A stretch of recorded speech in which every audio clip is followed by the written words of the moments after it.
शिरीष कणेकर यांच्या स्मृतीला अभिवादन करून त्यांच्या एका लेखाचं वाचन करते. सिनेमा, क्रिकेट, राजकारणावरचं कणेकरी, माझी फिल्मबाजी, शिरीषासन हे त्यांचे विनोदी लेख आपल्या सगळ्यांना माहितीच आहेत. त्यांची अनेक पुस्तकं जसं की गाये चला जा, गोतावळा, चापटपोळी, फटकेबाजी, लगावबत्ती, साखर फुटाणे आणि बरीच काही. पण बाकी सगळे लेखन एकीकडं आणि हा लेख पूर्णपणे दुसरा असं म्हणून मी थोडी याची निवड केली.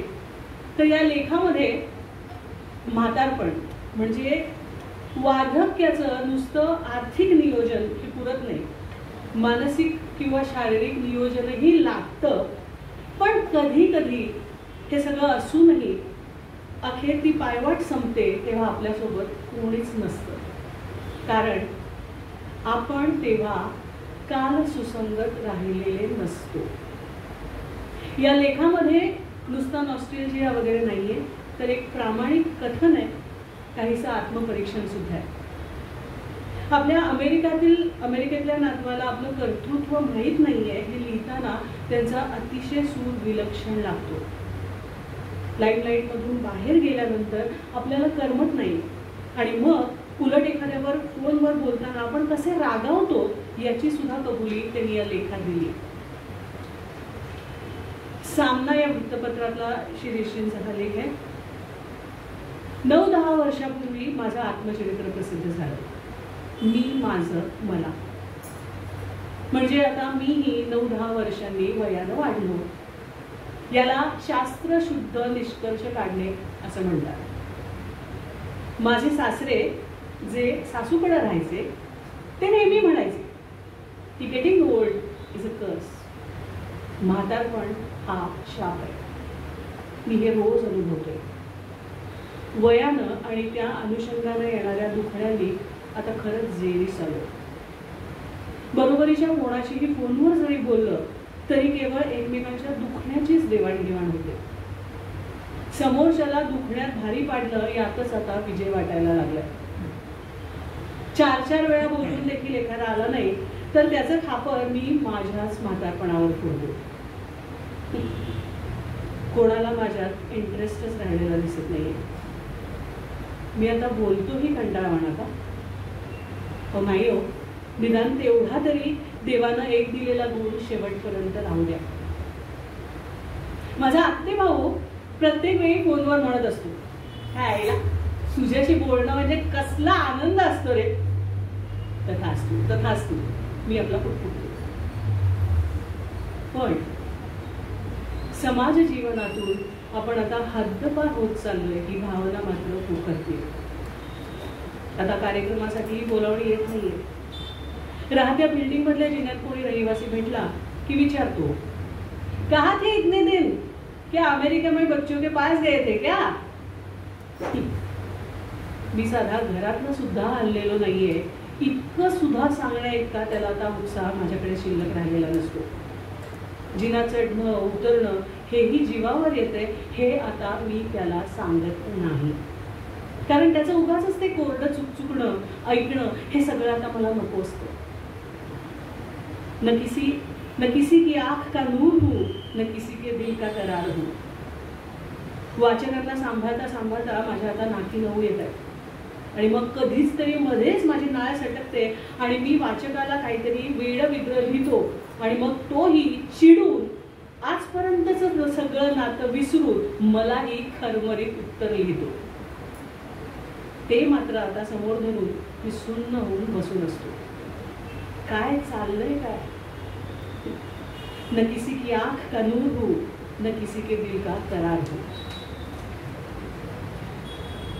नवीन नवीन गॅजेट्स, मोबाईलवरचे ॲप्स आणि त्याचा बिनचूक वापर या सगळ्याबाबत मी सर्वस्वी अनभिज्ञ आहे. परवा माझा टीव्ही अडकून बसला होता. माझी सगळी धडपड व्यर्थ ठरत होती.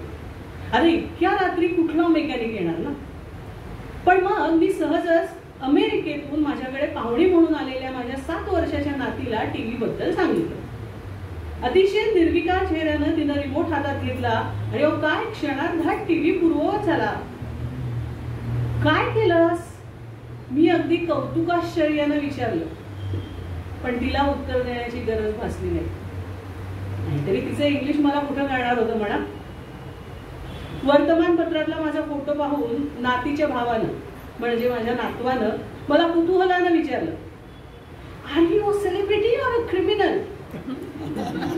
आता त्या दोघांचेच फोटो आपल्याकडे छापून येतात, हे हिंदुस्थानात राहत नसताना त्याला कसं कळलं असेल? आणि यासाठीच त्यानं मला अमेरिकेला पाचारण केले, म्हणजे माझा पाहुणचार करण्यासाठी नव्हे तर मला शाळेत घालण्यासाठी. माझ्या चेहऱ्यावरचं प्रश्नचिन्ह पाहून तो म्हणाला, because there are no schools in India. आता ही असली अप्रतिम माहिती त्याला कोणी दिली असेल? त्याच्या वर्गातल्या मुलांनी. अरे पण तू त्याला का सांगत नाहीस? मी असं काहीसं चिडखोरपणानं माझ्या प्राध्यापक डॉक्टर मुलाला विचारलं. अहो बाबा, मी शाळेत गेलो होतो हेही त्याला मान्य नाहीये. माझा मुलगा अतिशय विरक्तपणे म्हणाला. थोडक्यात काय, निरक्षर अडाणी कुटुंबात आता आमचे नातूराव जन्माला आले होते. सध्या मी सकाळी उठून अ आ इ ई घोटतो. गेल्या 9-10 वर्षात काय काय घडलं तसं म्हणण्यासारखं काहीच नाही, कारण शरीरापेक्षा जास्त मी आता मनानं थकलोय. येता जाता कारण कोणीतरी मन दुखावेल की काय या विचारानं मी आता धास्तावते. बोलण्याचा अतिउत्साह आपोआप आटून गेलाय. फिजूल बोलणं फारच कमी झाले. आपलं बोलणं ऐकण्यासाठी माणसं सुपाएवढे कान करून आसुसून थांबली असतील असा भ्रम पूर्णपणे दूर झालाय. लहान सहान सुखांनाही आता आपण पारखे झालो या विचारांनी आता मन कष्टी होते. ज्यांच्या गळ्यात गळा घालून सुखदुःखांची देवाणघेवाण करावी अशी जीवाभावाची मित्रमंडळी काळाच्या ओघातही दुरावली. काही देवाघरी गेले. शिवाजी पार्क कट्ट्यावरचा ग्रुप विलीन झालाय. चालणं झेपेना आणि माणसं तरी आता कुठं राहिली? किती मोठं नाट्य आहे ह्या 2 वाक्यात. खरं तर पुढे ते म्हणतायत, आता विनोद करायचे तर ते कोणासाठी आणि कोणासमोर? संडासाच्या टाकीमागे दारूची बाटली लपवणारा आमचा नंदू जुकर गेला. साडीतल्या स्वतःच्या बायकोला पाठमोर पाहून चकवा खाणारा सुभाष गांगुली गेला. शिंग मोडून आमच्यात रमणारा अविनाश खर्शीकर गेला. रफीची गाणी ऑर्केस्ट्रामध्ये गाणाऱ्या एका गायकाला तुमच्या पुढे रफी कायच नाही असं अगदी गळ्याची शपथ बिप्पत घेऊन सांगणारा आमचा राजू बरोबोलेनी गेला. आज आता कोणाला चेचता येईल हे विरवित्या नजरेनं सतत शोधत राहणारा आमचा अभिजित देसाई गेला. हवेतच इन जनरल ती शिव्यांची फेर झाडणारा अशोक पानवाला गेला. गाडी पार्क करून रस्ता क्रॉस करताना शिव्यांची उजळणी करणारा कंपनीचा CEO इंजिनियर अजित गोप्तेही आता राहिला. मी अजून गेलेलो नाहीये हे मी सोडून आणखी कोणाला काही वाटत असेल का? मी म्हटलं तसं थोडासा गंभीर विषय आहे, पण फक्त म्हातारपणीच नाही तर कुठल्याही वयाला अंतर्मुख करणारा असा मला लेख वाटला. थोडासा उदासीन असला तरी खऱ्या अर्थानं आत्मपरीक्षण करणारा वाटला, म्हणून हा निवडला. आपल्या सगळ्यांचेच आवडते. शेवटच्या लेखनात सुद्धा त्यांनी इतकं उत्तम वेगळे वेगळे मुद्दे मांडले की या खरंच या सगळ्याची गरज आहे असं मला वाटतं. तेव्हा आता थोडासा मूड चेंज करण्यासाठी म्हणून गदिमांची एक खूप आवडती कविता जी सगळ्यांना नक्कीच माहिती आहे, जेवणावळ कशी असावी याचं जबरदस्त वर्णन त्यांनी या कवितेत केलंय. आणि हे वर्णन वाचताना वाढलेलं भरगच्च घमघमीत पान जर तुमच्या डोळ्यासमोर आलं नाही तर खरंच नवल असेल. गदिमांची लेखनशैली ही किती चित्रात्मक होती याचं एक सुंदर उदाहरण म्हणजे ही कविता काय वाढले पानावरती. तसंही आता उत्सव सण सगळे चालूच आहेत. आज तर मसाले दूधही होणार आहे, तेव्हा मला वाटलं आज घ्यायला ही कविता नक्कीच हरकत नाही.